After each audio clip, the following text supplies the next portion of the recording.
Yes, family, we definitely give thanks. We do say salamta and tenestalin and greetings to each and everyone. Glorious name of Gadamawe Haile Selassie. Of course, it is a joy once again that we could come and sup in with you. This is a very special edition of Rasta Roundtable, and we will be going into the authentic history of Ethiopia. It is a conversation that obviously we are continuing. As you can see, the honorable brothers are already here with us. It is a joy once that we could come and beautiful discussion in a very short time. So give thanks, family, again for your presence with us. Give thanks for the life giver and the keeper of life. As always, it is an honor that you could be here with us, supping with us and holding this meditation. And again, we are here representing Radio Anu, myself, the Honorable Priest Isaac. We have the Honorable Ras Isern. Of course, we have the Rabbi Ras Donis with us. And at the moment, we have Anko Madred, and we will be having a blessed reasoning in a few moments. But before we go into that,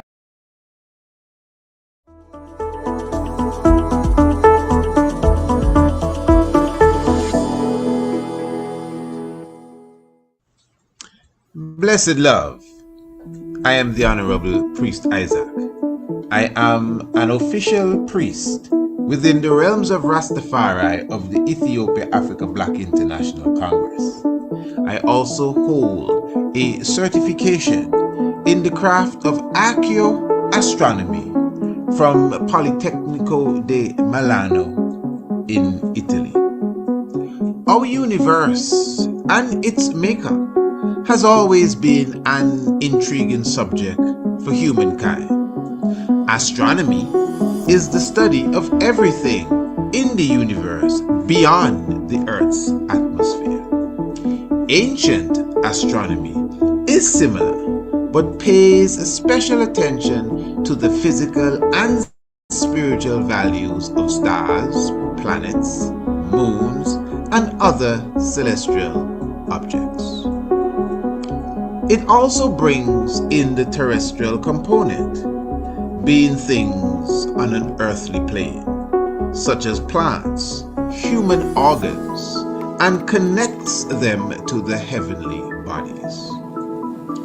In this course, you will learn the makeup of various planets and stars, how to locate them in the night sky, along with their associated constellations. You will also be taught about the earliest civilizations known for their astronomical comprehension, namely Kush, also known as ancient Ethiopia, Kemet, called Egypt today, the Dogons, and the Bozos, as well as the civilization of Sumer. You will also learn about black holes, their nature and origin, as well as how the ancients viewed them. Ancient astronomy is the mother of archaeoastronomy and astrotheology. Both subject areas are covered by the Priest Isaac's Institute of Holistic Knowledge. Sign up today. Visit our website, priestisaacinstitute.com, or email us, priestisaacinstitute@gmail.com, for more. And I'm just reminding the family, that we will be issuing out the very first classes on Sunday the 21st of this month, which is the 21st day of May. And remember, even from the time that we had the launch a few Sundays ago, we have a very special offer that we are giving until the 21st day of May. Remember, the cost for the course is $275. It is a month and a week's course, 6 weeks in all. And definitely you have a special offer until the 21st of $195 for those who enroll for the course between now and that time. So I would definitely encourage you to take up that offer. And of course, remember, this is a archaeoastronomy leading into the astrotheology. All of that will come in the very near future. But at the moment, it is ancient astronomy, and definitely looking forward to all of those who will be a part of such. Beautiful. Now, this evening, of course, you know, Rasta Roundtable is a program that is really exclusively for Radio Anu, but we are having a very special edition of Rasta Roundtable this evening. And this is really an ongoing continuation of a subject area that I thought would just last one night.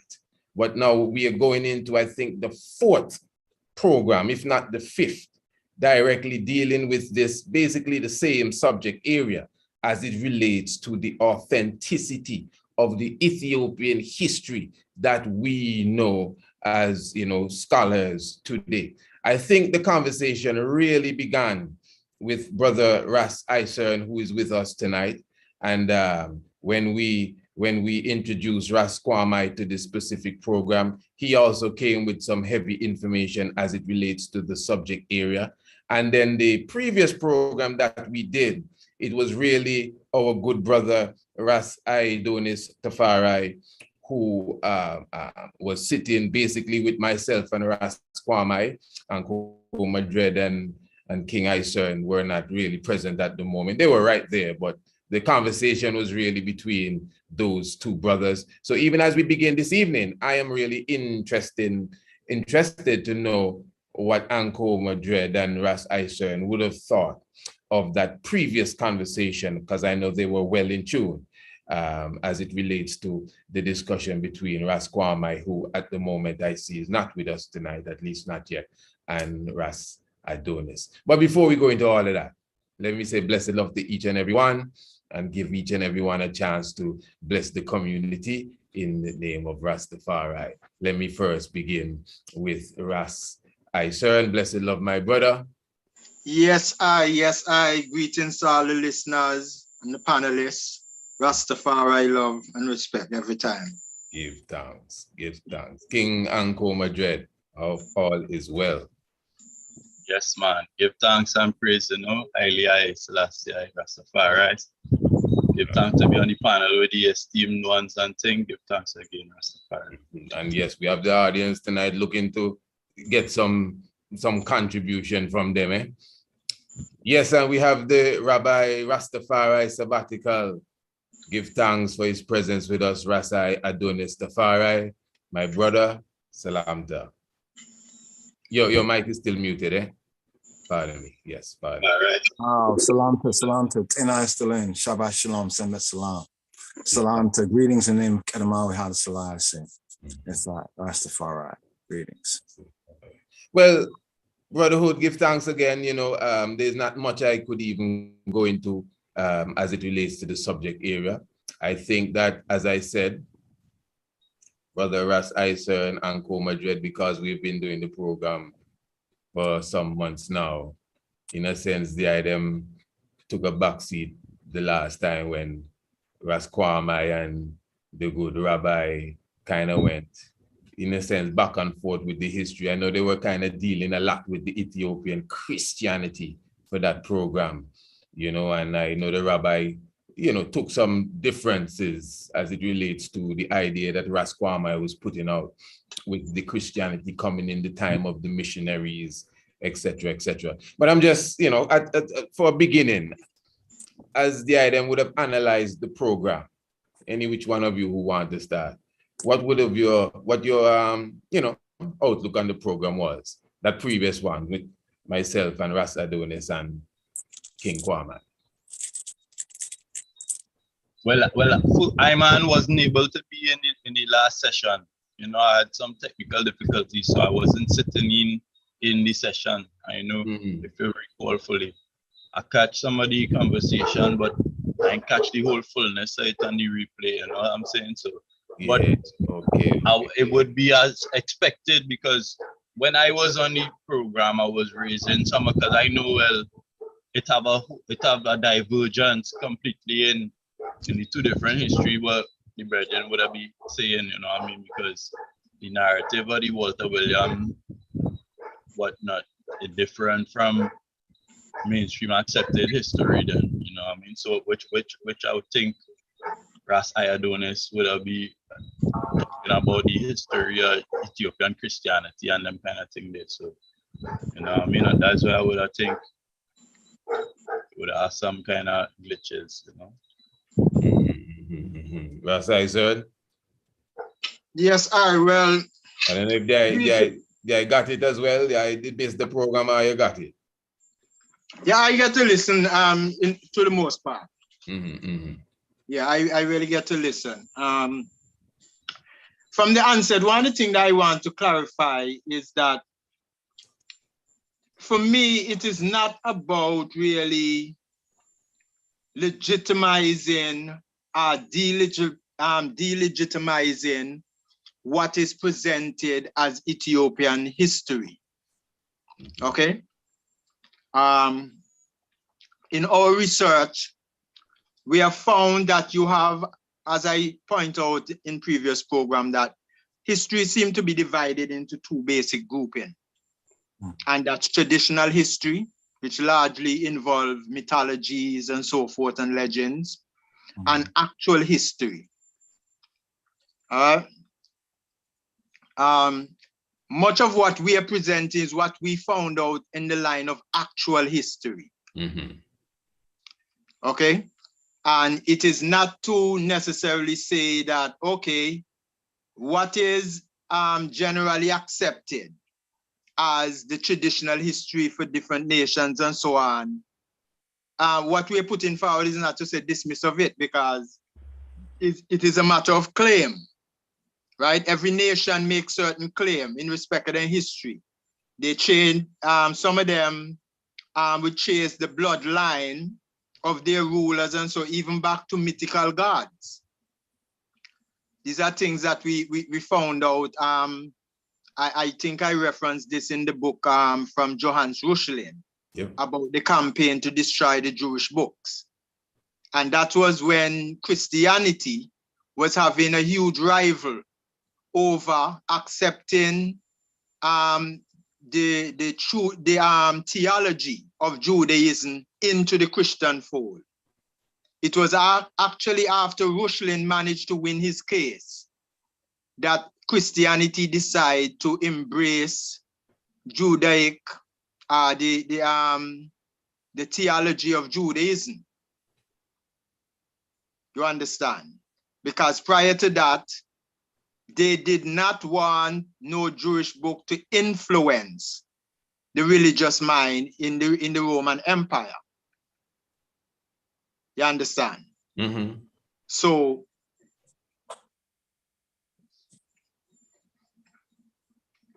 in the empire, in the Roman Empire, they seek to suppress the Jewish writing, but Reuchlin saw value in the theological position and thought that they could utilize some of these theology to incorporate into Christian writing. It was after these that books like John came out that actually declared Jesus to be a Jew. Because prior, I mean, outside of John, I don't think you have any book in the Bible that presented Jesus as a Jew. I'm talking about in the Old Testament. You see? Because what they do, they write the Old Testament and kind of like a nexus onto the stories in the Old Testament, like a continuation of it. One of the reasons why Jewish people generally do not embrace Christianity is because this story that we have, the progression in the Bible that we know today from out of Old Testament to New Testament, really, this wasn't something that is playing out in actual history. This is why up to now, Jewish people seem not to really altogether embrace Jesus, because Jesus was really something created by the Romans. It didn't have anything to do with these people. It was after the whole polemic with Rushlin, and he won his case, and they start incorporating Jewish theology into Christianity. It was during those times that they start making these connections, and Jesus more and more come out as being some descendant from Jewish people. You understand? I want to give an example though of traditional history and actual history.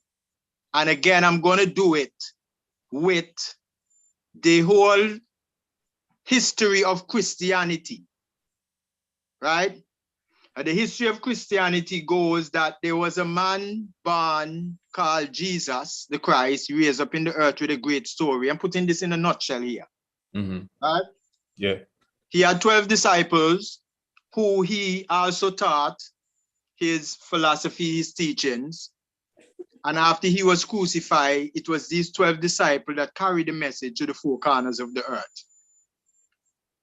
In that story, there is no talk of no Egyptians being patriarchs or bishop of Christianity. No Egyptian nowhere near the beginning of Christianity, except to say that Jesus, when he was a baby, Joseph and Mary run down into Egypt to shelter him from Herod. Except for that, there's really no connection between Egypt and Christianity according to the traditional account. Traditional account, mark you, is the biblical account. Okay? But if you go and you look into actual history, where you follow now the history of the Roman Empire and how everything unfold coming down, you would find for the first 400 to 500 years of early Christianity, all of the bishops and patriarchs were actually Egyptian descendants. Sylvester I, who did the bidding for Constantine in the theological discussion in the Council of Nicaea I, was a Coptic. He was a descendant from Egyptians. If you just put his name in Google just like that, you will not find this out.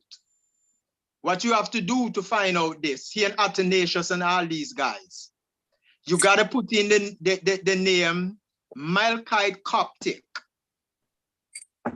And when you go in there, you see the name of these same individuals show up. And that is what will tell you that these were Egyptian descendants.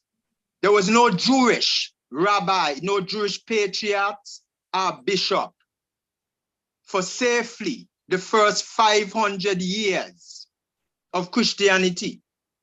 And remember, the whole movement came out of a Jewish society. Now, how weird is that? Yes. How do we explain that Egyptian becomes so dominant in Christianity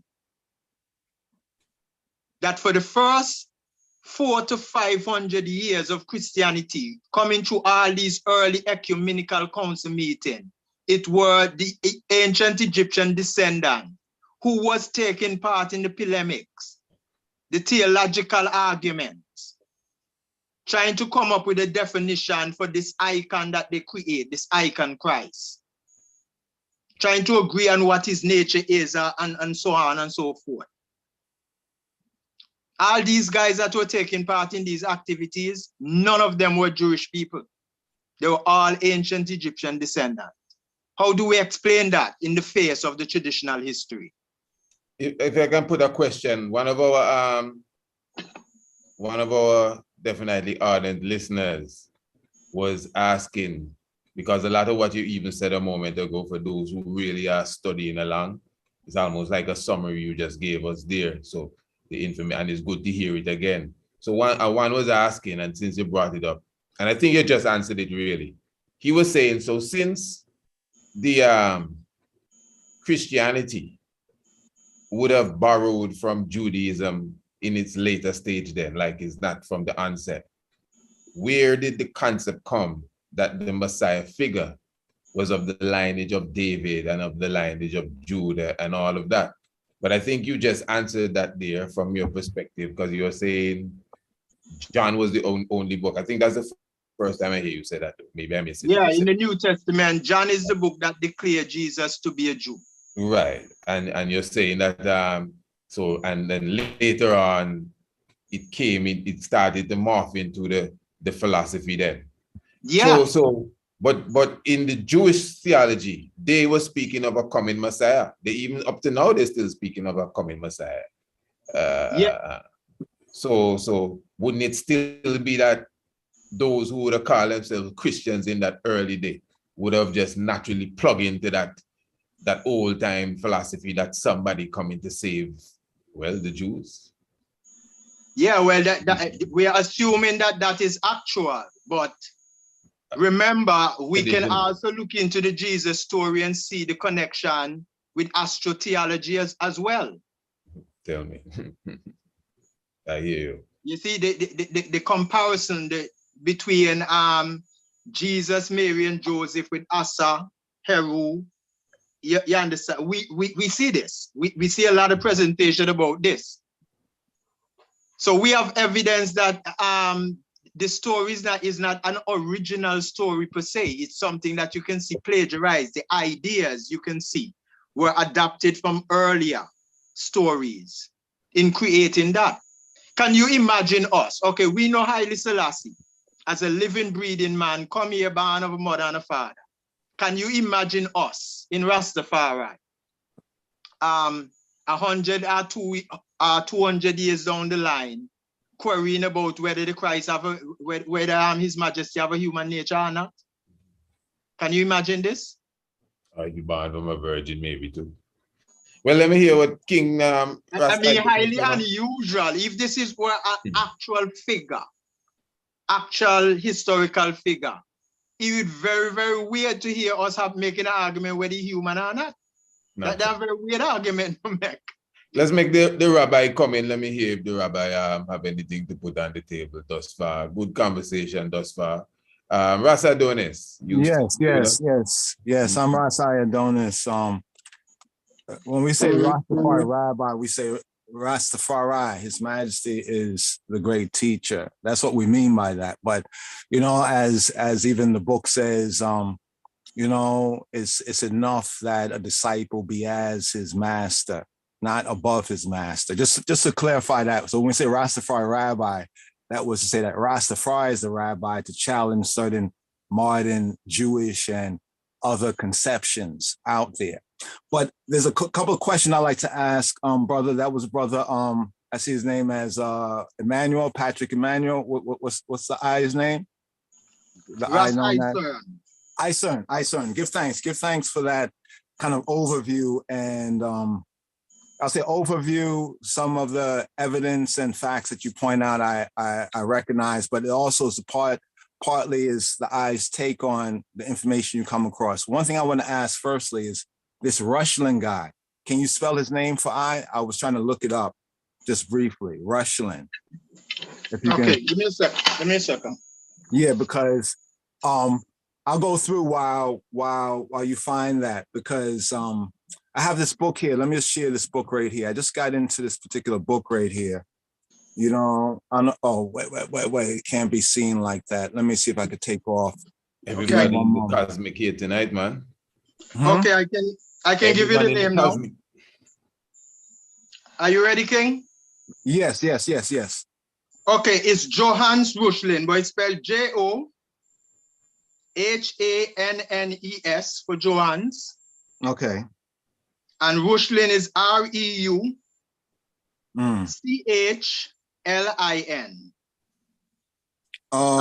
Okay. I got it. I got it. Reuchlin. Okay, Johann, yeah, Johann Reuchlin, yeah. Okay, let me just look this up right here. I just want to get a little familiarity. Okay, he was sometimes called Johannes or Johannes. Actually, the J in German has a Y sound. So when we look at even the translation by the Protestants of Jehovah, we're reading it from an English, from an Oxfordian perspective. So we read it as Jehovah. But in German, the J has a Y sound and the V has a W sound. The W has a V sound. I point that out because a lot of confusions come in like that as well. So when one say like the word Jehovah would have been pronounced like Yehovah, Yehovah. So Johannes will be like Johannes, just like the name Johannes, as the Ethiopians would say, coming from a kind of a Greek or Coptic influence. But he was a German Catholic humanist and scholar of Greek and Hebrew. He lived around the time of 1455 to 1522.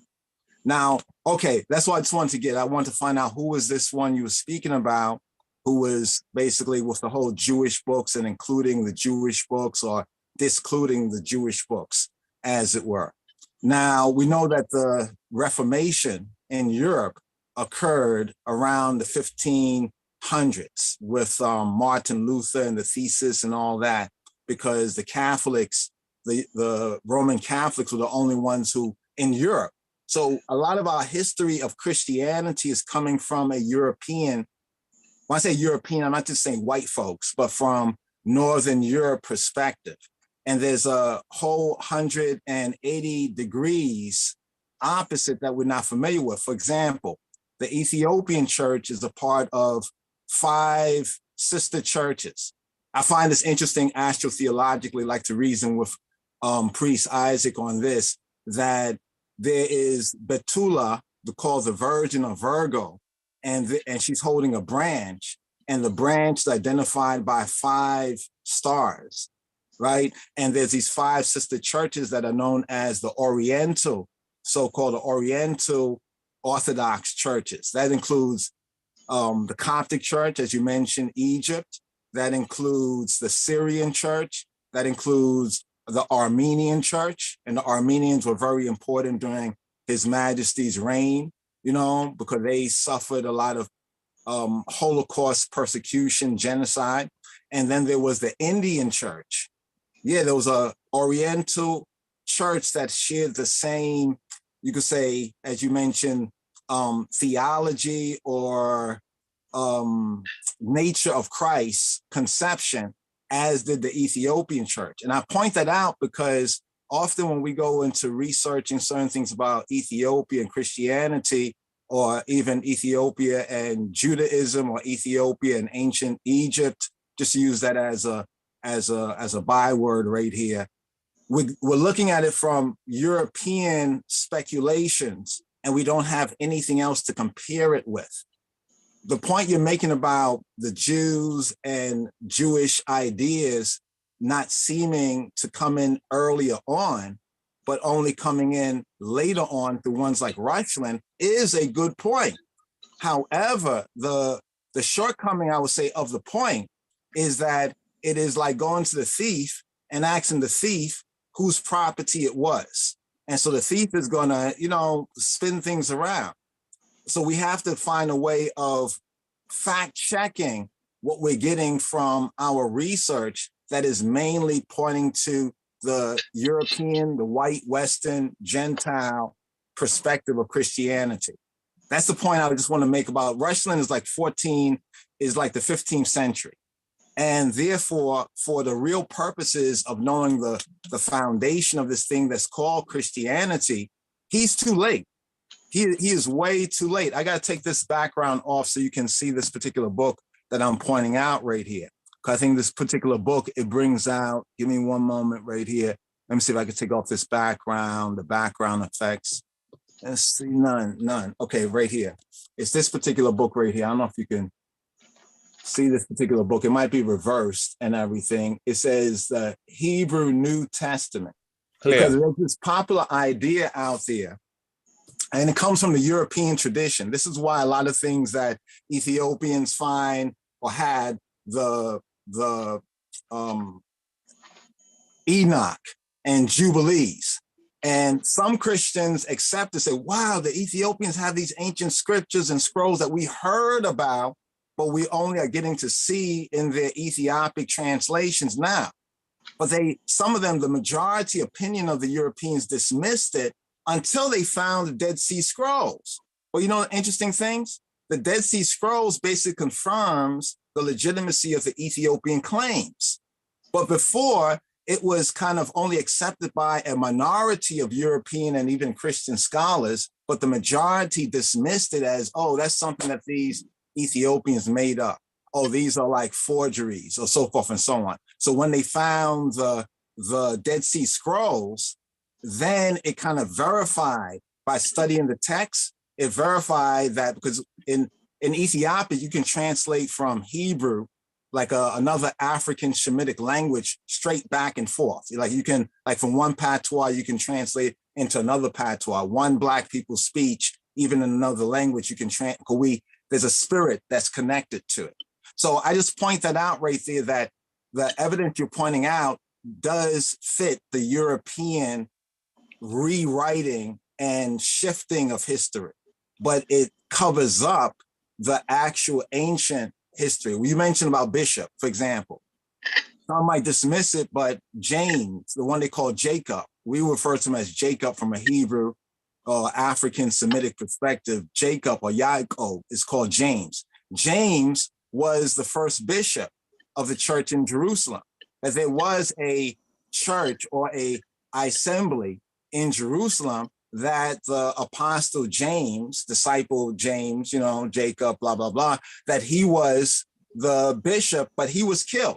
This idea that this strictly comes from a kind of like the Greek Roman perspective is similar to what's happening in Rastafari, where we as a native people that receive this inspiration are in danger of losing the interpretation or the articulation of what it really is.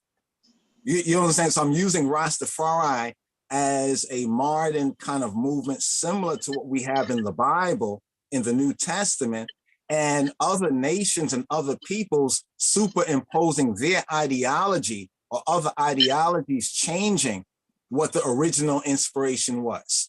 You know, so I just mentioned that right there. I like what you're saying because I didn't know about this particular one. I think I might have come across him, but I didn't go into deep of Rushalin. But he's just one of many ones and ones that have the audacity to say that, well, you know, this Jewish idea is not important there when everything we're receiving is from the selected books they chose to include. Where's the Ethiopia testimony? Where is the Coptic Egyptian testimony they keep there because that was the European or the Romans' inroad into it. You understand? But they leave out the Syrian. How about the Armenian, right? Why do you think the Armenians were so genocide that His Majesty brought them in and they are the ones who made the anthem called the March to Farai? Why did he reach out to the Armenians? What about the Indian church? You mean there was an ancient church of 5 churches that all opposed Rome? These 5 churches all opposed Rome, right? The Ethiopian, the Coptic, the Ethiopian, the Syrian, the Armenian, and the Indian churches. Where are their testimonies? See, we have to understand that part of what is difficult in this search is that we're getting certain information that is true in some ways, but it is skewed. Like this book I pointed out, this book points out that we always hear that the first Bible, the New Testament is all in Greek, but that's not the truth of the matter. That's the academic consensus that they chose to agree upon and then put out to the world. So in our research, we're coming across the Rushlins and the others, but we have to go deeper than that. That's 1,500 years after the time of the beginning.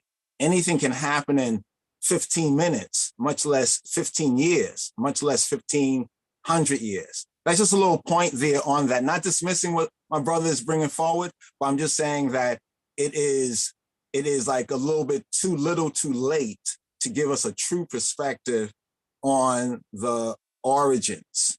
This is the European, basically Catholic Protestant view of the world in that sense. And that's what we challenge. I yield on that. I don't want to be too long on it, but just wanted to thank you for giving a link for who this particular one, is. And I would challenge that John's gospel is the only one, because even in Matthew's gospel, if you really study it, Matthew's gospel, even those who push the Greek thing, they say that Matthew no doubt wrote his gospel in Hebrew, and then it was translated into Greek. A proof of the fact is, if you ever read the Greek Bible, it is written like somebody was translating Hebrew into Greek. The whole verb, object, subject order is strictly not Greek, but it's Hebrew. So if anyone even reads the Greek New Testament, the order of the words is as though it doesn't really make sense in Greek, really. In Christian Greek, yeah. In the Christian world, they learn to think backwards. But when you're reading the Greek, you read it as somebody must have been translating from either Hebrew or Ethiopic or some African Shemitic language, because the word order is all off. That's a proof in scholarship that even the Greek versions we have must have been written by people who spoke Hebrew or were translating from a Hebrew, and then the Greeks and the Romans decided to wipe out all of this Jewish Hebrew stuff, even the ones that spoke about Christianity, because in their theological view, it's now us, the Christian church. The Jews have killed the Messiah. Now we are the new Israel. And that is the type of blasphemy that has come from latter-day Christianity. I yield on that, my brothers. I'm just a yield there just to get a comment or a critique from my brothers. Iron sharpen iron. Before anyone coming, I'm not taking the mic here. Before anyone coming, let me just give thanks for all those in the chat. We have some good people here stepping up. We have Lemuel Thomas. We have VAC asking a question there. Making a statement. The Masoretic text is dated older than the Septuagint. I don't know if anyone would want to comment on that when they come through. Was there Heruma at also in the house? Jerry Smith and all the good ones, Fighting Babylon, Sean, and give thanks for your presence. Yes, my brothers. I don't know if Brother Anko Madrid, I think, my Lord, I would love to hear what they have to say. Remember your archive of enough knowledge and information, especially when it comes to them kind of things, especially when Ethiopia is involved. I give thanks. That's how it's in the area, isn't it? Yeah, well, yeah, when they coming, let's see what Anko Madrid said. One thing I realizing we kind of passing over is that Ras Isun believed that the Nicene Council was arguing up was trying to determine the historicity of Jesus, like if it was a real person. But as far as the conventional understanding of what the Nicene Council was about is really concerning the theology about the human nature versus and not really versus or as opposed to the divine nature and how they interplay and the hypostasis between the two and them kind of things. So it's something what important, because inside what Ras Isun saying, he's saying that in Nicene Council they was trying to ponder if Jesus is a real person, like a human being, as opposed to like a celestial being or a deity were just created. But I don't think that was the actual debate. It was about the Christology and the nature and how high ranking, because Arius was saying that how it have a divine, it a human nature, and the human nature is not equal with the divine nature. You understand? So it was more kind of, it was seeming like it was reducing Christ to more like a prophethood kind of status thing. And that wasn't really acceptable to the other people who would have say the orthodox theology. You know? Let me ask a question here. Yeah, right? Because the point in referencing Arius's argument, the main point I'm trying to get across with that is this. If this is 300 years after Christ's birth, one would have to reasonably say by that time, we would have already have a defined doctrine concerning the Christ, right? This is 300 years.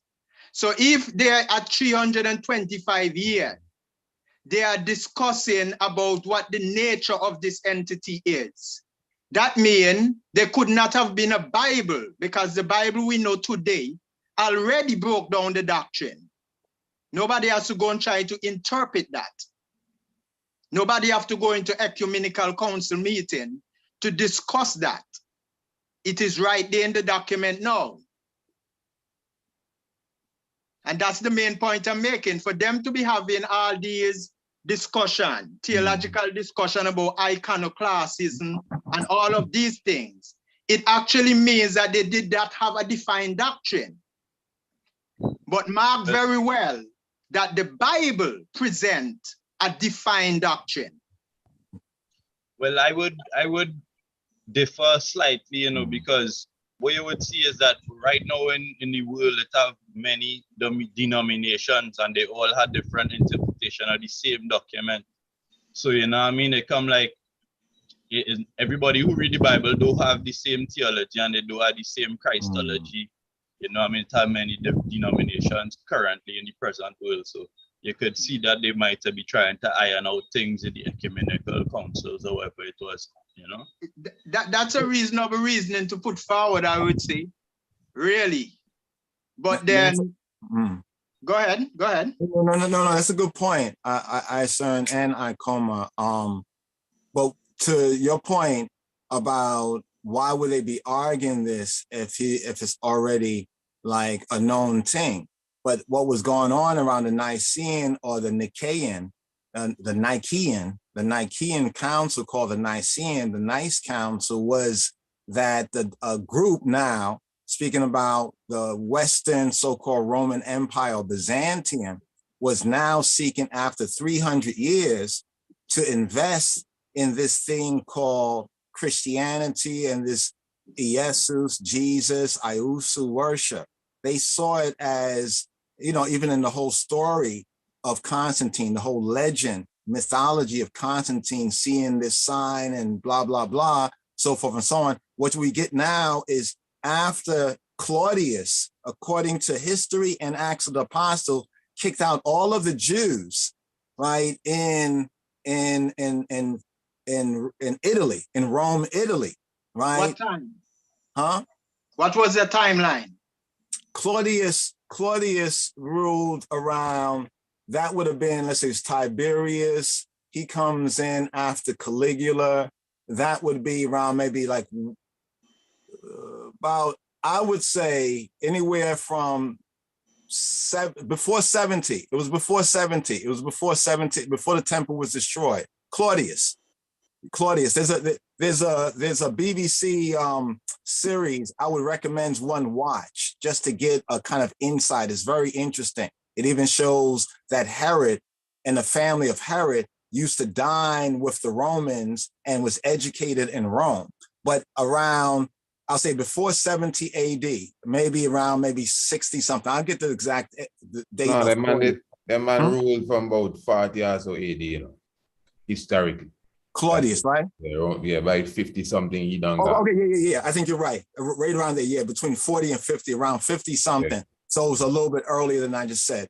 Thank you. 50 something AD, he kicked out all of the Jews or all the Jews he could identify as Jews, and the Judeans that were in Rome, Italy, because they were fearing a backlash because of what was going on in the occupied region of Judea, right?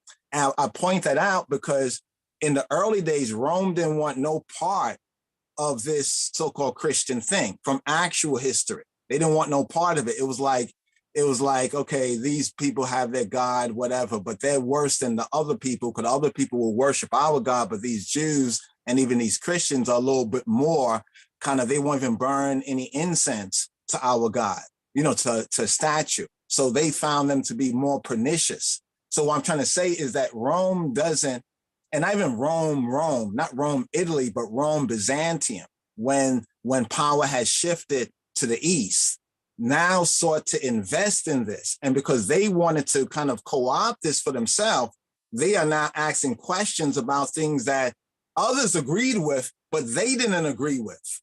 It's almost like when we talk about as Rastafari and our theology and the theology of our ancestors in Black and the potential divinity in Black. What do other peoples always come in with a lot of time? Am I Black? Is Black just an idea? Is it skin color? Is it this dark? Is it that dark? For us, outside of their asking their questions, we already had an acceptance of who we are.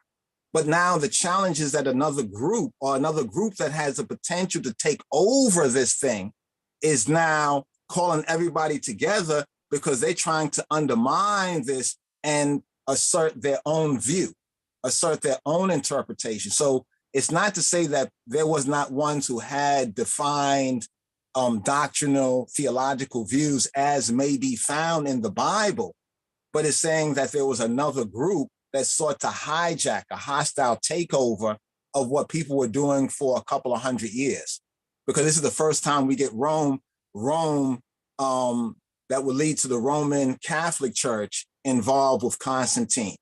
You know what I'm saying? There were already others who already were practicing, like Egypt. When you mentioned the Egyptian role, the great role of Egyptian bishops, Athanasius and all the rest of them, Clement of Alexandria and the rest of them that were involved in everything. So it was already something that existed in Africa and Asia, you know what I mean, that now kept going on. They thought that Christianity would die off, but it kept going on and more of their own people were getting in it. So they basically thought, how can we get in this? But the doctrine... Can I interject for a while? Please. Because the language that we use sometimes, the language that we use when we speak like this can create a lot of deception. When we start talking about Christianity existing in those early days, thriving in other places, we got to bear in mind that when the term Christian was first applied in history, I cringe when I hear people who say that Christianity come out of Egypt and things like this. Because no Christianity came out of Egypt. What came out of Egypt was a particular concept that was branded Christianity. I agree. And that happened much later. The application of the term Christian didn't go according to tradition, where it say in Antioch, they were first called Christians and followers of Christ. That's the traditional explanation. But in actuality, it was when they applied the term Christos to the icon in the Council of Ephesus, was when this term Christian start coming to play. May I interject? The people, let me say one more thing. Make it seal it up, Rabbi, please. The people that were being persecuted during Constantine's reign and before, they weren't Christians. There were nobody called Christian. These people were the external Coptic group that formed themselves into a pressure group against the invader. When the Greeks go into Egypt and they conquered, they got some priests and priestesses in Memphis to create the god Serapis. A lot of time people don't talk about that, but it was the creation of this icon god for the empire by the Greeks that took hundreds of years coming down. And when the Roman took over, they decided also to institute their icon. The council meeting was to refine their icon, or their version of the Serapis icon, which they subsequently called Jesus, after applying the title Christos in the Council of Ephesus. It was after the council, at the close of the Council of Chalcedon, that Christianity officially began. That's actual history. That's not traditional history. The traditional account would lead you to different conclusions.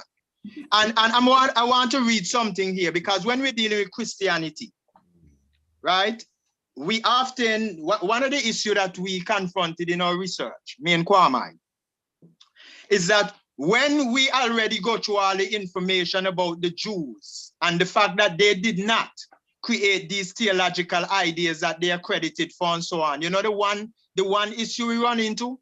The Ethiopian claim upon the same thing. That's the difficulty we run into, right? Because to dispute the Ethiopian claim now become a little bit more difficult.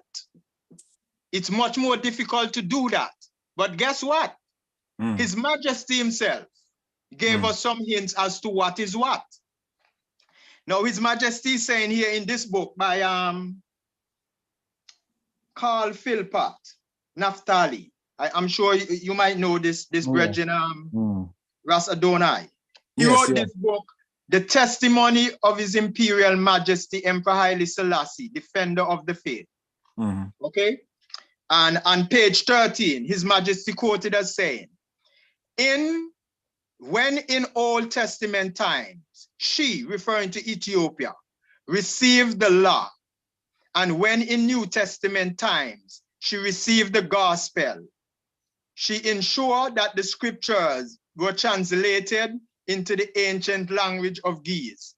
Now, the part I want to draw attention to here is that His Majesty is admitting here that Christianity basically came, and Judaism both came from outside of Ethiopia. They were imported into Ethiopia. One can deduce that from this statement. In the old time, we received the law. And in the New Testament times, we received the gospel. It was imported in there. So now, if you can prove that the source that it came from, that it was imported from into Ethiopia was bogus, then what legitimate claim Ethiopia can make except a traditional historical claim, which all nation does that, and that is accepted. Because except that you can dispute a claim effectively, then the claim stands as truth. True. Good point. So His Majesty is telling you that both Judaism and Christianity were imported into the Ethiopian culture. So when you go to where they came from, and you can prove by their own Jewish scholars, guy like Israel Finkelstein in his book, The Bible on Earth and His Findings, that break down the whole argument in the Bible completely. I don't agree with Finkelstein. Finkelstein can be debunked, but go ahead. I'm familiar with the Finkelstein argument. He come with a particular European Jewish view. May I say this? When you say why you seem to speak as though the European cannot put forward anything that would be true? No, I'm not saying I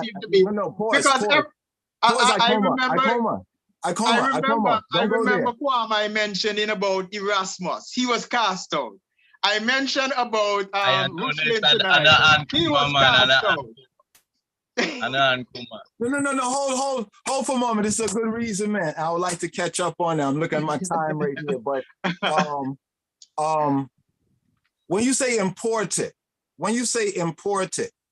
We say before you go, King. Sorry. Before you go, out of respect, what's your time frame? I may have missed that in our, so I don't keep you. Well, usually I get ready for the we get ready for the podcast around 10. Okay. 10 and everything. Okay. So I'm looking at the board, but still I'll find a way. Where there's a will, there's a way. We're Rastafari. But it's like we say, we Ethiopian, right? Some Ethiopians accept that, but some Ethiopians might feel like, yes, you are kind of like almost like coming into this. We say we originate there. Are we lying? Are we lying because we say we originate from there and this is our source?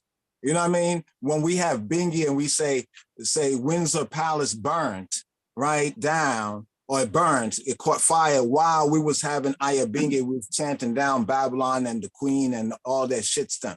Now, one might say it had no connection. We have to be careful on a certain level. When you say that, I'm saying that Finkelstein or certain white people, no. I'm saying there are some Europeans that are speaking the truth and some that are not. And we live in a time when it's been set up by a lot of not truths, untruths. So I'm saying Finkelstein has an argument academically that can be debunked. And I find that in debunking his argument, some of his things is from a secular Jewish perspective, where because they say they're Jewish, it might not have anything to do with the faith. You know what I mean? Somebody may say they're Rastafari, and it's not because Haile Selassie is God.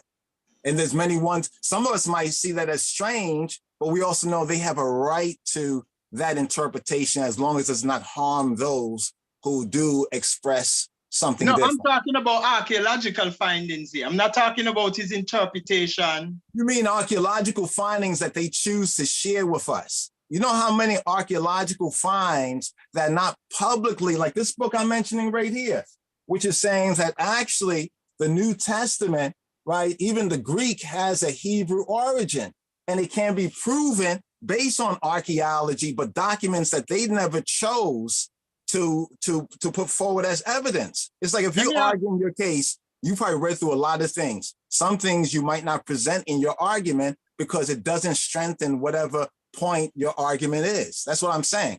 Sometimes I can dig that. Let me ask you a question. Mm. In your knowledge, when was the term testament first applied in history?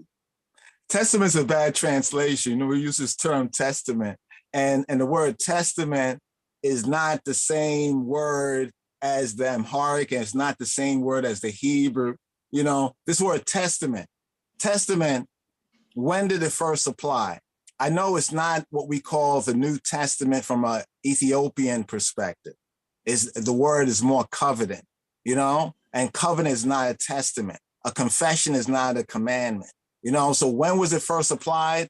I think that from our perspective, with this King James Bible, that's how we get to understand this, because we're limited to the King James Bible. We can't see past that the King James Bible is their version for this time. But there were other scriptures that existed before that necessarily did not interpret it the same way. So I can't tell you right now from an etymology perspective, but I can tell you that the New Testament is not what it's literally called. It's called the New Covenant. I see you show a book just a while ago saying that the New Testament in Hebrew. So I'm noting that they use the term New Testament. Because we're speaking to people who understand us. We're speaking English, right? No, I do understand. But the point I'm making here, you cannot have any talk about a testament before the time that the word was first applied. In my research, the term testament came about when Desiderius Erasmus in 1516 created the book Novum Instrumentum, which is saying a new instrument. And then when he came back out with the second publication in 1519, then it became Novum Instrument Testamentum. Okay, so the whole use of this testament, New Testament, that the whole phraseology, that pretty much started with Desiderius Erasmus. Before Desiderius Erasmus, there was no reference to any book or sacred writing as any kind of testament. My brother. So any reference to anything before then as being testament, whether old or new, got to be viewed with a bit of suspicion. We're dealing with translation. In fact, I had to look up the etymology, and testament in English is testified to the 13th century, right? And then going forward to the 14th century, I see what you're speaking about where in the early 14th century, the late Latin uses testamentum, novum testamentum, because they were translated from the Greek diatheke, which means covenant. So they was actually translating, there's a limitation in the European Latin languages. I've been studying this. Things translated into Latin and Greek, because sometimes they don't have the ability, they don't have in their language wherewithal. So sometimes a language is not able to. So we can't base the earlier argument just on the latter translation. I get your point that this says New Testament because we're all familiar with Old Testament, New Testament. Even though anybody who knows the Old Testament, it's not really called the Old Testament from a Hebrew perspective, but they translate these things, and we have to recognize, well, in this translation, yeah, they use the word testament, but the word— Yeah, but you realize the deception that can cause? Well, if one is not linguistic, yeah. That's why I promote the— language is important, because to your Christ point, I'm familiar with the Christos and the Christos. There's Christos in Greek, which means to be kind. It has a sense of being kind and like a certain type of nature you have. And there's Christos from Creole in Greek, which means anoint.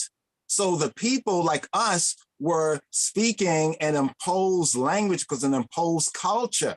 So they had to go through these two different languages. And I'm saying sometimes we base too much conclusion on an argument that can be undermined linguistically. That's what I'm trying to say. So we base too much. I'm not saying you don't have a point. You do have a point that Erasmus and the rest of them made big influences into this thing that we know as Christianity today. But we cannot give them credit with it because the Hebrews spoke Hebrew. They use the term Messiah, right? if I say Haile Selassie is Yetek Ebal, Yetek Ebal. If I say he's Yetek Ebal, he is I Yetek Ebal. People say, what is Yetek Ebal? Yetek Ebal. I say, oh, that's the Ethiopian way of saying that you've been anointed or painted. You've been anointed or painted. So I'm using a Ethiopic term, but people don't know that. Even though we say we're Ethiopians, we don't speak that for the reasons political being. So the Greek and the Latin comes in, but it does not take away that there was some original that they was translating from, transcribing from. And what they did was translate into Latin and translate into the Greek, and they sought to cover up the original. That's what I'm trying to say. I'm not saying that you're wrong in what they did once they had the ball. You see, my research didn't make the don't lead me to think that all these translations that came down through the years came from some original source that everybody just copying and copying and copying and recopying and recopying. You don't think so? No. And evidence of this is in the kind of scrolls and documents that they find in Egypt. There were widespread sacred writings. All the sacred writings, however, was about the development of the spirit of man, that whole process, that whole inward process. So different culture at different places might use different words and so on, but they're describing the same phenomenon. Pause on that for a moment. That is a little bit deceptive because it's giving the listener the idea that they didn't have in Egypt, they didn't have a Bible. That was a translation from something else. They had additional writings. They had additional writings that were not in other places. Like Ethiopia has a whole bunch of writings over 1,000, almost 2,000 years. For real, Ethiopia has writings that we don't know nothing about because they were developed from the Ethiopian faithful in looking at the Bible and then reasoning and developing their own ideas based on the foundation text. So those are unique to Ethiopia, like the Lefafa Sedek, the Band of the Righteous, it's called the Ethiopic Book of the Dead. You know, like the highway, what's called the Highway of Heaven. There's a lot of manuscripts. These manuscripts they have that speak about the same thing, development of the soul and development of spirituality and other kind of concepts were developed from these Christians not having Rome and the Greek influence and can sit down with their translation of the Bible and reason with one another and develop their own tradition. They didn't have the Romans and Greek imposing on them, oh, you got to do this, you got to do that. They heard about these things. Ethiopia was involved, but then Ethiopia pulled away from that for hundreds of years. Ethiopia okay, let me have something quickly, because I want to make this thing less elaborate so one can follow. Now, the Bible, let's go with the argument. The Bible was created by men who were inspired by God. Why is it that after these initial persons who got inspired create this document, that the rest of humanity stop being inspired and write anything, but rather go into their translation and see how you can embellish that into some other kind of work and then say, this is your work? Why is this? Before anyone even why attempt do we that, this stuff? yeah, before anyone attempt that, so in the interest of time with everyone, we're gonna seal at 10 o'clock. If we touch a bit over, it's all right, but 10 o'clock will be our timing. And we have almost 100 people sitting with us on YouTube. So I'm just encouraging ones to, do the regular stuff, press that like button and the thumbs up and get the video around the world as fast as possible. And brother Rabbi, before you leave, you got to give us these links so we can know where to join you on that 10 o'clock podcast when we relax and hold our meditation. Yes, King Ison, or you asked the question. Yes, you did ask the question. Yeah, or you want to ask it again? Bring the question again, please. Yes, please. No, well, what I'm saying is this, because what I'm seeing is this insistence that there was this particular document, that everybody seemed to copy from and then somehow seek to embellish that and create other works out of that. There seemed to be an insistence in this idea of this book that created that. So I'm asking the question, okay, this book that would have been originally created, it would have been created by man like us, right? Who got inspiration through introspection about themselves, because this book is about bringing one to a knowledge of oneself. That's the bottom line, punchline, right? So these initial people would have looked into this matter and they created this book. Now, my question is, curiously, why is it that after these initial persons done that, everybody else seemed to just reference their work on the subject? Why everybody else ceased to be inspired and continue to be inspired on the subject? That everybody know is taking their cue from what somebody write and try to come up with some understanding or interpretation. I think that's highly unrealistic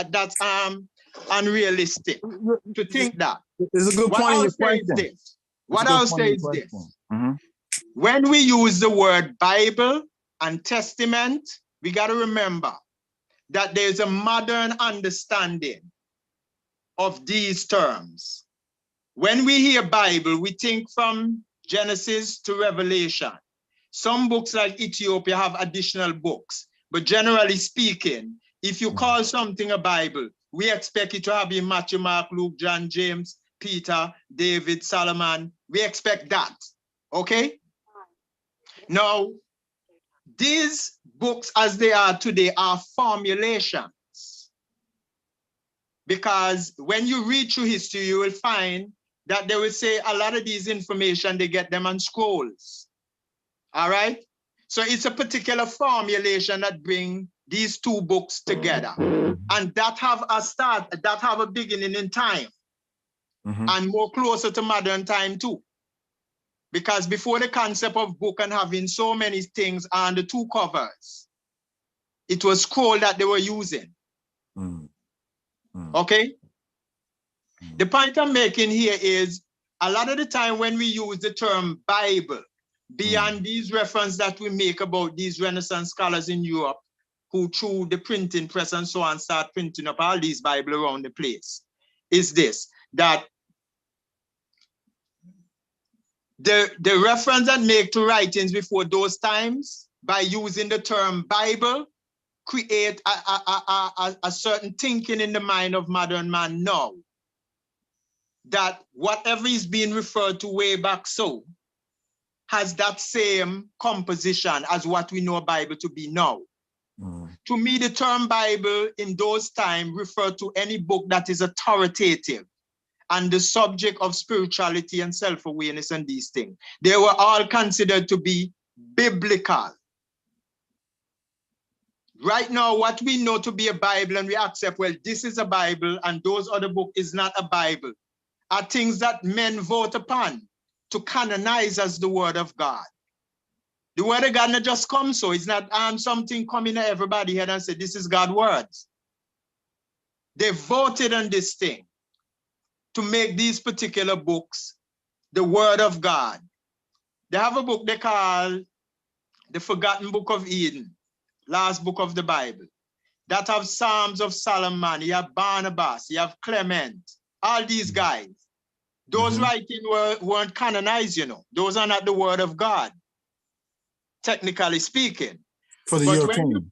But when you read the information from Barnabas and Clement and the Psalm of Solomon and not David, the characteristic of the writing is the same thing. Yeah, true. You would not be able to say why those books aren't part of the word of God. You see where I'm coming from? And that's because, well, people voted on this thing. And through the different religious system that we come to accept it as such, simply because when we read these writings, because truth, divine truth is encoded in the story, and we feel the effects of it, we say it must be God. And we're right. We're really right in saying that. But God's word are not limited to this book. True, my brother. True. But which people did this? I go back to my point about the hostile takeover. Which people did it? That's why we can look at the Ethiopian and other one, but Ethiopia is a good example where they was not limited, you know, to what books they're going to include as holy. In fact, the Shepherd of Hermas and some of those other books too are books that other Christians or other believers found to be holy, but in this Western Gentile church, the church as it went into Europe, this is where this, like you said, they say Bible and we think it means this. They impose that. I'm saying that they imposed that view, but there were others who believed likewise that the Bible contained, you know, inspiring words to know the truth, that continued and accepted other books. You know what I'm saying? So I'm saying this Western experience that we have had has shaped the whole world, has made the whole world believe one kind of thing. But what we get to find out is like the Ethiopian. You made a good point about the Ethiopian, like about, you know, how we're to view this particular, some things we can't so easily dismiss. And the question, if we do dismiss it, what will happen to even what we profess? Because on a level, we are following the arguments that they have been arguing, because it wasn't everybody that was trying to rewrite the Bible. Notice the Hebrews had a Bible, right? Or had writing scrolls. It was Ptolemy that's, according to what historically and history/legend said, oh, let's have a copy of this. Let's get this translated, right? It wasn't everybody. It wasn't other nations that said, oh, we need to get that Hebrew Bible, because it was for the Hebrew people, right? But the Greeks saw something in this. And then the Romans saw something in what the Greeks saw something in. And then now these Europeans who trace their civilization to Greco-Roman roots basically continue the same thing. So as we go through this, we have to recognize that a lot of the information is true, but it's their perspective, and it does not negate the absence of evidence, like the Ethiopian and the other, you know what I mean? Because other evidence that has not been included, you know. So let me ask something there, Rabbi. What's your, I believe I know the answer, but your perspective on what Arius was really defending then, for example? Like, I don't think you were on that program, but I asked this question already. Was Arius defending, was he saying that the situation taking place in the Nicene Conference was that they were just totally creating a fictitious character somewhat out of the wind by using, by using mythological beings and allegorical beings from Osiris and the blend of Serapis, which eventually came into Jesus. Or were they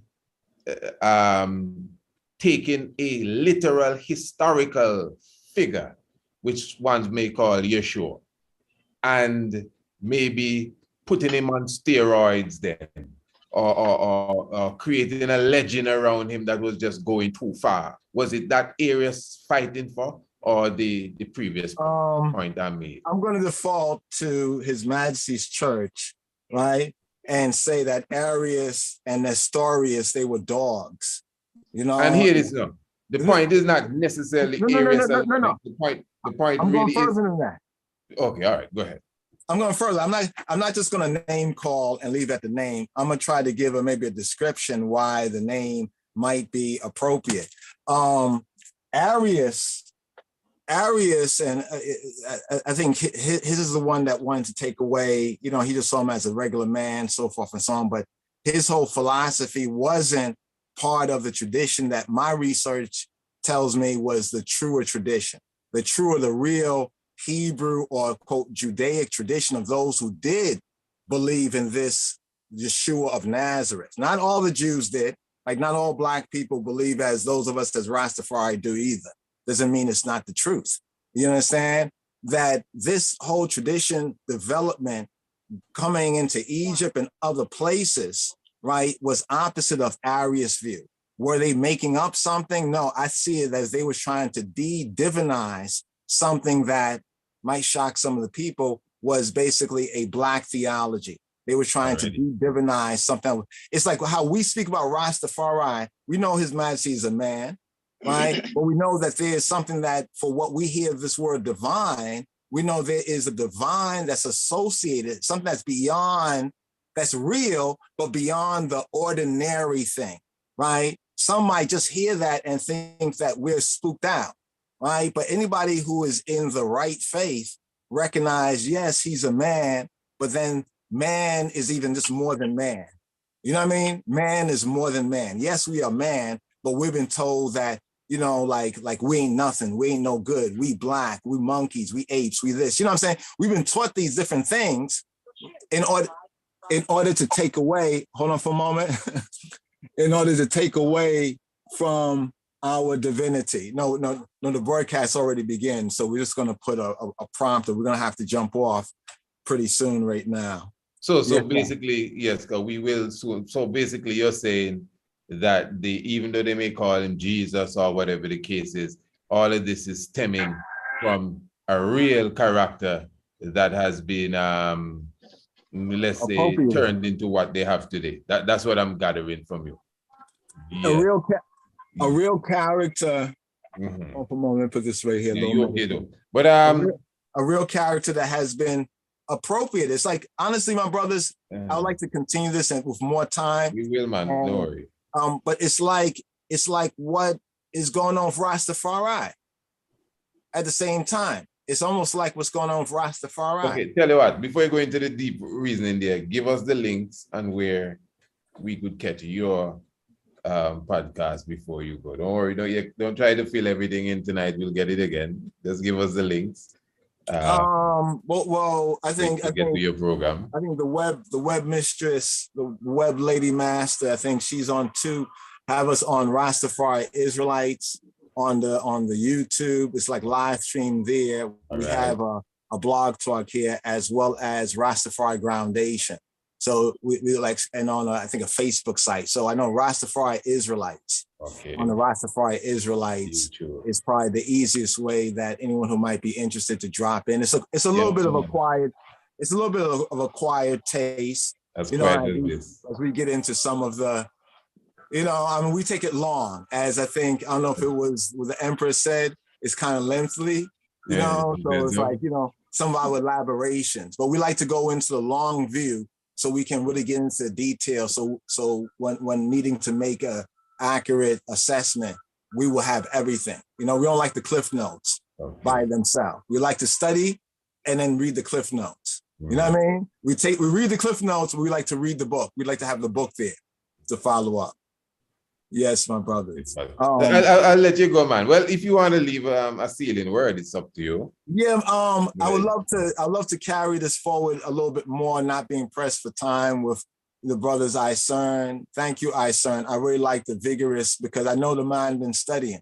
You know what I mean? Because a lot of these things I'm familiar with. I'm so happy that there's other Rastafari and other ones from amongst our people who are even interested in these subject matters. Not that we're always going to agree, because as you read these things, you find a lot of strange things that you like, how come nobody ever said nothing about these things? So we have to become familiar with this aspect of scholarship and history. And also to Brother Ikoma, thank you very much. Priest Isaac, as always, honorable. Give thanks. Yeah, Lord, give thanks, man. So yes, I will contact DI again. Yes, I look forward to them. If we can maybe even find a way to maybe have some longer reasonings, and then even the man can maybe edit out parts, that's not press, maybe pre-record, it's not pressed for time. You know what I mean? We can kind of go into a little more details. So I give thanks. Salute to the family. Shalom, Rastafari, and have a good storm to come. 7 days. Thanks, my brother. Give thanks. Yes, that's a beautiful one there. Yes, family. Uncle Madrid, man, you've been quiet like myself, just taking in the knowledge. I know you have a lot to say. Yeah, well, listening to the conversation, what I get in is that it having completely different understanding of history, so it could be hard to reach one point with it, because some of what Rasta Isern and Raskwama introducing, it revising the chronology about when the Bible created, or when the New Testament books and things was organized, and these kind of things. And some of these kind of things, So in terms of the title of the video today, The True History of Ethiopia. Yeah, I got to change that. Not really. It's just that it come like we have to, what the conversation want to reach to is where history intersect with mythology concerning Ethiopian origins, right? So, and in terms of, a lot of people is point to the King Izana, the 4th century. I saw that in the chat. Sorry, go ahead. Right.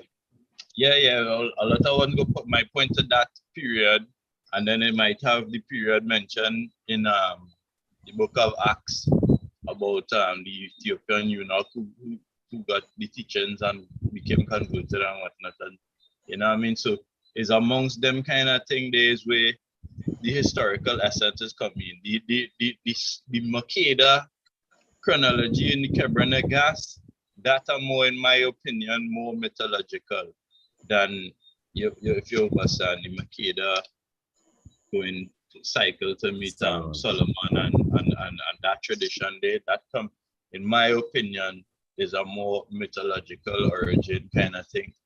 And then the historical part, it starts around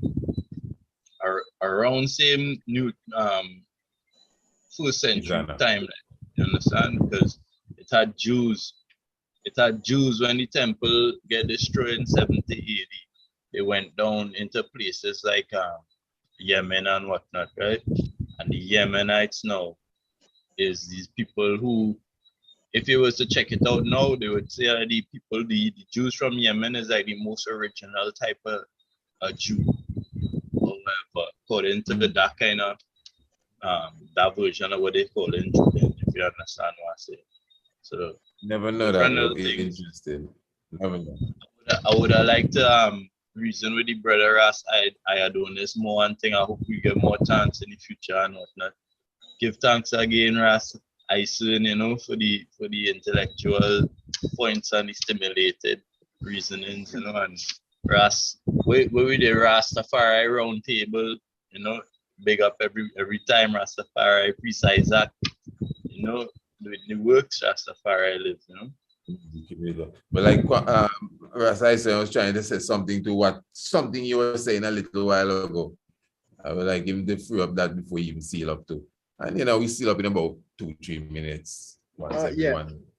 Well, as we say, you know, I guess it's a kind of rationalization of things, you know. I'm forever guided by the mannerism of Ermias. You know what I mean? As one man that know and understand this thing that I attack, yeah, this actual history thing, but yet he still go forward, and when talking about Ethiopia history, he make mention to the traditional history nonetheless, because that's the official status of the nation. So to me, it's like I'll have to reach one point of really appreciating these two things and can live with them without trying to put one of them against the other, because really, when you see, this thing take a lot of keen thinking, you know, and some imagination also, to really understand how things could have possibly developed to this point. You see, you really take that. So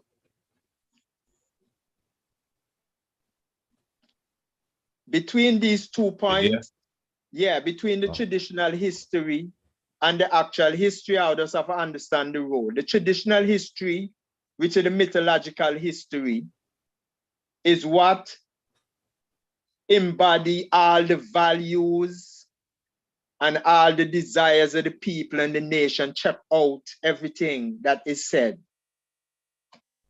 about a nation. It come right out in them mythological stories, because the stories in them were actually written in contemporary time and then backdated, so that they become the eternal reference. So you see, then lay all the principle and all the value in those stories for the foundation. This is the reason why you mustn't uproot them. So understanding that this is what has been done does not necessarily negate the traditional history itself, because the traditional history have a different purpose than our fact finding. You have a psychological purpose, and if you erase that, the whole nation come apart. That's the foundation of the nation, all the values in them. The Bible do that for the entire humanity, because he established answer to the primordial questions, the questions that were the dust haunt man throughout the existence. Where you come from, where you purpose for be, all these things.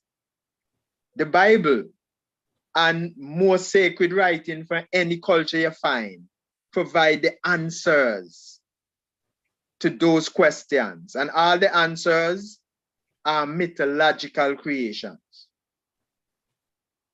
It's a psychological thing. They are tools, really. That's what they are. Ermias, I believe, understand this. So he still walk around as a descendant of Solomon and David. I was saying that if we seal this conversation here, this specific topic that we're on for a while, the next time we come in, I think we could run some of them excerpts from that same speech there. Yeah, some of the key points in that speech. I can just reach my bag and just pull. I could imagine. And pull the transcript right now. Right. That's how much I really try to go over it and look and see what this brethren. And so, I watch a lot of videos with it, by the way. So we run the audio of that, you know, certain parts, then we can feast on it. Respect. Maybe the next time around, yeah, let me put it together like that. But brethren, I will look to seal this one this evening, you know, give thanks, you know, for such gathering and such words and such upfulness. It was really good, man. And I know, you know, it's a work and it's a blessing, man, because if I was on the other end of this, I would be thankful. I would say, yeah, give thanks for these kind of shows and programs to strengthen the thinking, whether I'm a young, conscious looking, seeking Rasta, whatever, I would be thankful. So I'm hoping that the audience is also appreciative of, this kind of knowledge and information. Even if it's not about agree and disagree, it's about broadening the scope of thinking. Here, what King Isa just say, it takes a lot of deep thinking. And deep thinking is not what you would say dogmatic thinking. It's being able to open your mind and look at many different ways of even coming to one conclusion, and then rationalizing it for yourself. Deep thinking. So any sealing words and for any of the item? Well, I man go off for as always, King. I man give thanks for the opportunity, you know what I mean? Because really, I man really go about seeking knowledge and studying stuff to be a rock star with knowledge all about like me performer. I man really go seeking to understand things that I can help other people to understand these things. So I man give thanks every time for the opportunity to, put forward I man perspective and differently and share space, man, with brethren like a Ancom and so on that, study deep same way, present even more perspective, more color to the spectrum, and the other brethren that gone, because I man listen a lot of videos, before even meet the brethren, in the forum here, True. So I respect to them, man, the same way still, Rastafari works. More ones coming. What I mean? Yeah, the brother, them need to connect with you, Rasta, I need to do something with you. True. Definitely. I can give you them links. I'm sure you wouldn't mind at all. See, okay, respect. Yes, Give thanks then. Yes, Ango Majed. I give thanks, I like when we set it up on the Zoom, because I just like to interact with the brothers and thing more. So I like how the conversation was it was fruitful enough, little points touch on, and hopefully we could continue and the thing could grow and take our seeing like one's like anything inside of the chat and whatnot, So Rastafari bless and thing, I Selassie, King Rastafari, all the ones coming out of Sabbath, bless up themselves, Rastafari, what I'm saying? So it's oneness, I hope I could be here in the next conversation, everything. Yeah, man, we can set it proper for sure. Yeah, man. More love. Yes, man. Yes, I am. Well, just give thanks, and I'll pause. Yes, Brother Anko Madrid, give thanks. I will just guide the eye out as well. And just blessed love to the royal family. Yes, family, give thanks again for your presence. And even before I go, let me just share one quick word with you. And I'm encouraging you not to go anywhere.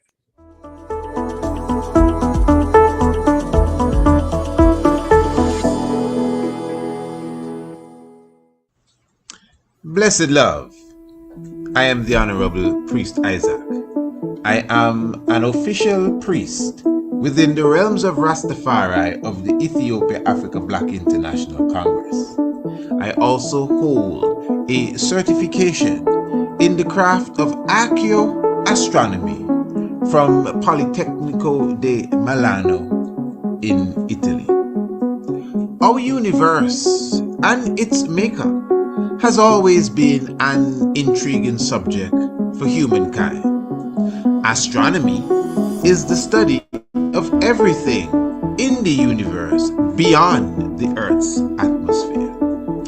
Ancient astronomy is similar, but pays special attention to the physical and spiritual values of stars, planets, moons, and other celestial objects.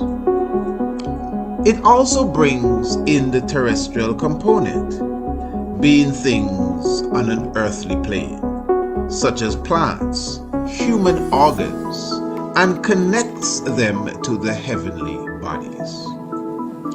In this course, you will learn the makeup of various planets and stars, how to locate them in the night sky, along with their associated constellations. You will also be taught about the earliest civilizations known for their astronomical comprehension, namely Kush, also known as ancient Ethiopia. Kemet, called Egypt today, the Dogons, and the Bozos, as well as the civilization of Sumer. You will also learn about black holes, their nature and origin, as well as how the ancients viewed them. Ancient astronomy is the mother of archaeoastronomy and astrotheology. Both subject areas are covered by the Priest Isaac's Institute of Holistic Knowledge. Sign up today. Visit our website, priestisaacinstitute.com, or email us, priestisaacinstitute@gmail.com, for more information. And once again, I'm just reminding you, family, that on the 21st day of May, that is Sunday, the 21st day of May, we'll be definitely rolling out the first classes for the Ancient Astronomy course, and I'm very thankful, looking forward, all of those who have already enrolled in the Ancient Astronomy course. And remember, you have until that very same day, which is Sunday, the 21st of May, where you will be getting the course for only $195. Well, I mean, the actual cost of the course is, and I will say only, $275, but until the 21st, you can get it for $195. So if I was you, I would enroll today. Trust me, this is something that you definitely will not regret. You would regret not enrolling when you really understand the value of what you are getting. The course will carry you a month plus, a month and a week, 6 strongs worth of beautiful illustrated presentation, short videos, and specifically differently, you'll be given your question and answer, your quiz, I should say, and of course you'll be graded and receive your certificate. Yeah, imagine that in ancient astronomy. Oh, give thanks. Let me give thanks also for all those who were with us, those who are definitely those who responded in the chat. Who gave your comments. Let me just say, family, remember for sure, even as it relates to the chat, when you come into the chat, you definitely represent the Priest Isaac's Institute of Holistic Knowledge. You don't necessarily represent our views, but at the same time, you have come into our zone. Any chat you go into, you somewhat represent the people that are running the chat. So in other words, they themselves have to make sure that the chat is up to their standard.